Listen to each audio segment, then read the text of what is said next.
Hi y'all, this is Larry at Deep South Texas. Today, let's talk about which kind of tomato varieties you should grow, or at least which ones I grow and how I pick them. It's going to be fun. So here are the tomatoes that I've selected to grow this year. This bed has Beefsteak tomatoes. The next bed over has Biltmore tomatoes, and there's two beds on the other side of the garden that have a variety of tomatoes, typically 2 tomatoes of each variety, just to test different varieties.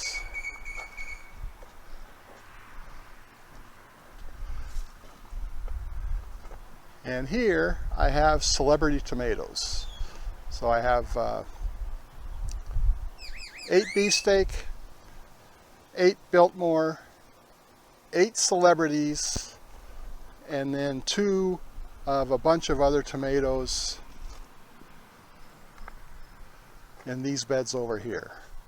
Let's go through them, see how they're doing, see why I'm growing them, and if they might be successful for you. Now, one of my favorite varieties to grow is the Beefsteak tomato. They grow very, very nice tomatoes. They put on lots of them, and they grow real well for me. This is an indeterminate tomato, meaning they'll keep growing throughout your growing season, producing tomatoes all along the way. Now, my growing season is pretty short. Yours may be also. So my season is short because it gets too hot down here for tomatoes, but yours may be short because of cold weather setting on late in the fall. So these will work, they work for me down here, and if you're farther north, they'll work for you as well. They tend to be a little bit more disease prone than other tomatoes.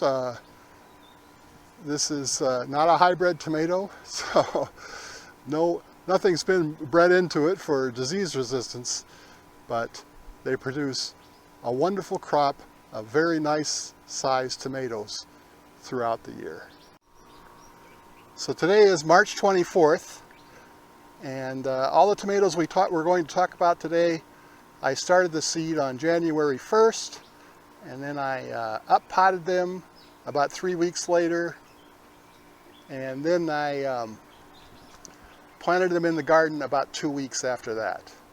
So I have to start my tomatoes early to beat the heat.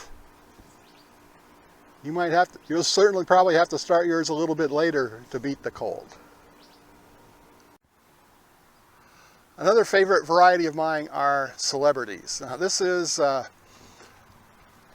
a new favorite variety just recently. I used to grow these 25 years ago when I lived in a much cooler climate, and I really liked them. But when I moved down to South Texas, I tried growing them and they didn't grow at all for me. And I think the problem was I didn't know how to grow in South Texas yet. But these, again, are tomatoes that will grow throughout the whole country. They do real well, and they're producing wonderful, wonderful tomatoes. This tomato here is about the size of a tennis ball, and it continues to grow every day. This is one I think you should try. Now, the celebrity tomato is a determinate tomato, and so it tends to put on most of its fruit all at once, and which is great for canning.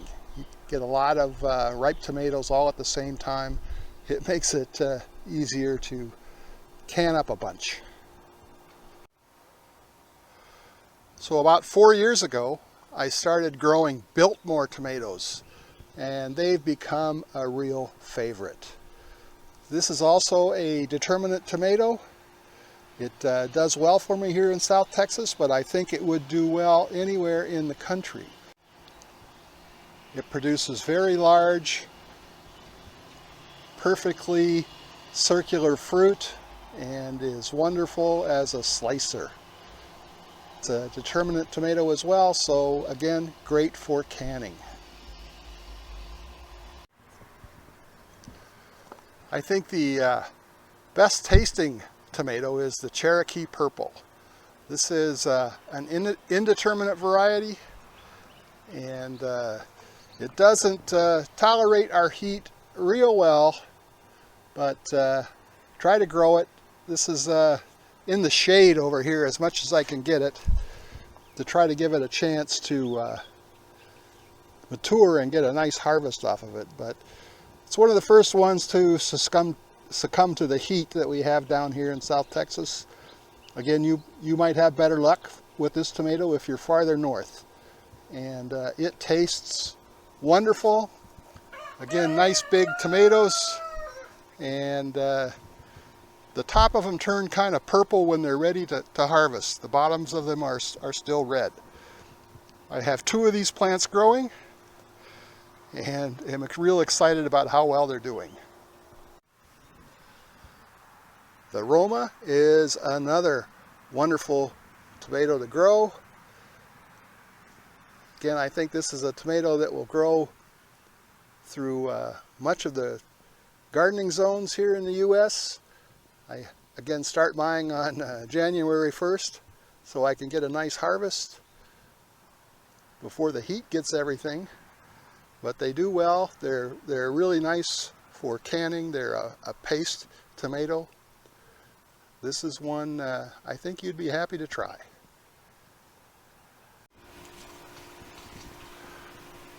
So I have 2 Roma tomato plants, and the second one is doing just as well as the first. These are typically the very first tomatoes to ripen for me here at Deep South Texas. They are a determinate plant. The first year I planted them, I thought they were indeterminate, and I tried to prune them to a single stem. Yeah, don't do that. And on this end of the bed, I have 2 Amish paste tomatoes. I've tried these several times and haven't been terrifically successful with them. But I did have one plant one year that just was fantastic. So I keep trying. I have these at the end of the bed where they'll get some shade in the afternoon. They don't apparently like my hot weather all that much. So gonna give them a try again this year. I don't think I planted any last year, but the 2 or 3 years before that I did. And like I said, I got one plant that performed just exceptionally, and I'm hoping for the same thing this year. Again, if you're in a little bit cooler climate than me, these will probably do great. They're a wonderful, excellent tasting tomato and are great for canning. Although I think this is an indeterminate tomato. And I have 2 Brandywine tomatoes planted. I've planted these in years past. They're semi-successful for me. Large tomatoes, but the tomatoes I have planted this year, they're flowering very well, but not putting on a lot of fruit. So again, I think these probably would fare better in a little bit cooler climate than what I have here in South Texas. And every year I certainly recommend that you try planting some new varieties, different varieties for you. You never know when you're going to find one that really works well for you. This one is Trucker's favorite. I have 2 plants of these growing in here. They seem to be doing okay. So follow the channel and see how they do overall, but right now I'm pretty happy with them. And I'd certainly recommend, you try different varieties of tomatoes to find those tomatoes that are the best suited for your climate. I had one tomato that I grew from seed that didn't make it, and so my wife went out and purchased a replacement for this spot, and it is a German Queen. And the plant looks pretty good. You know, it's growing well. Seems to be tolerating the heat, but I'm not seeing any tomatoes on this plant, so I don't know how it's going to turn out. And another tomato that I don't typically grow is this one, Redfield Beauty. And I'm not seeing any tomatoes, and I'm already seeing evidence of some diseases on this plant. So I've got 2 of these here, but I'm pretty sure that I won't plant these again next year. And on this end of the bed I have 2 San Marzanos. I've grown these in the past, not last year, but previous to that, and have had some wonderfully producing plants. This is a paste tomato, and it grows, I think it's pretty sure it's indeterminate. This particular San Marzano seems to have the worst blossom end drop problem of any of the tomatoes I've ever grown. So be aware of that. Put some extra lime or calcium in the soil when you plant these, and good luck. I mean, they're wonderful tomatoes when they grow, but I don't see any tomatoes yet coming on these plants this year, but I do like them when they produce. And in this bed I have a yellow pear tomato planted. I haven't grown these before, but people that have really seem to enjoy them, so I thought I'd give it a shot. Not particularly productive yet at this point, and was a real slow starting seed to get potted up. So this one's a little bit later than the rest of my tomatoes. Now the best way to, if you're new to growing tomatoes, is to check with the people around you that have been growing tomatoes for several years.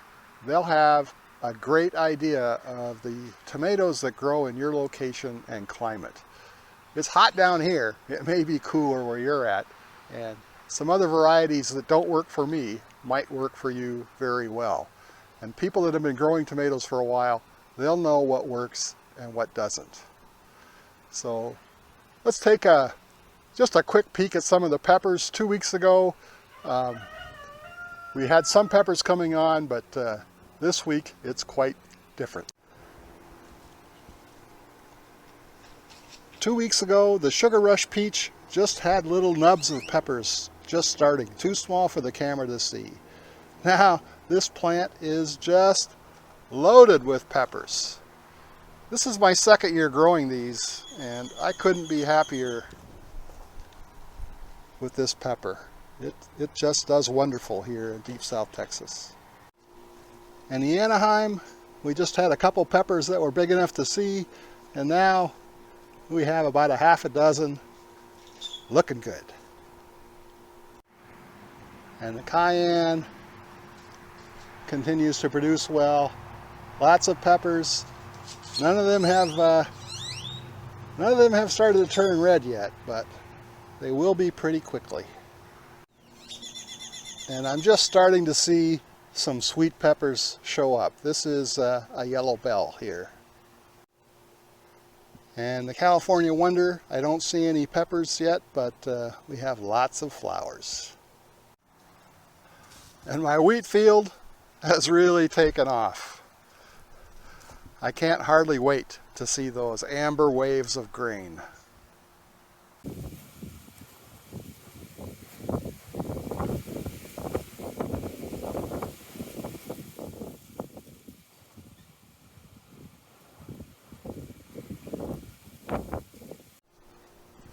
And the chickens are cooling off just outside the garden over here. This spot gets a little bit of water, so they like to hang out. If I let them get in the garden, they'd have everything dug up in a hurry. So my hens are all about 3 years old now, and I finally had one go broody. We stuck a bunch of eggs under her and put her in this separate coop. And she's been doing a real good job staying on those eggs so far. The problem is she is the smallest chicken that we have, and she's got a lot of eggs under her. Anyway, we're hoping to hatch some new chicks and starting in about 2 weeks. So wishing you good luck on your tomato crop this year. That's how I choose the tomatoes I grow, and hopefully if you're down here in South Texas, you've got your tomatoes in the ground already, so this won't do you much good this year. But if you're up north, you know, you still have time to pick and choose some wonderful tomatoes. I hope you enjoyed this video. If you did, please give it that big thumbs up. Thanks for watching. We'll see you again next time.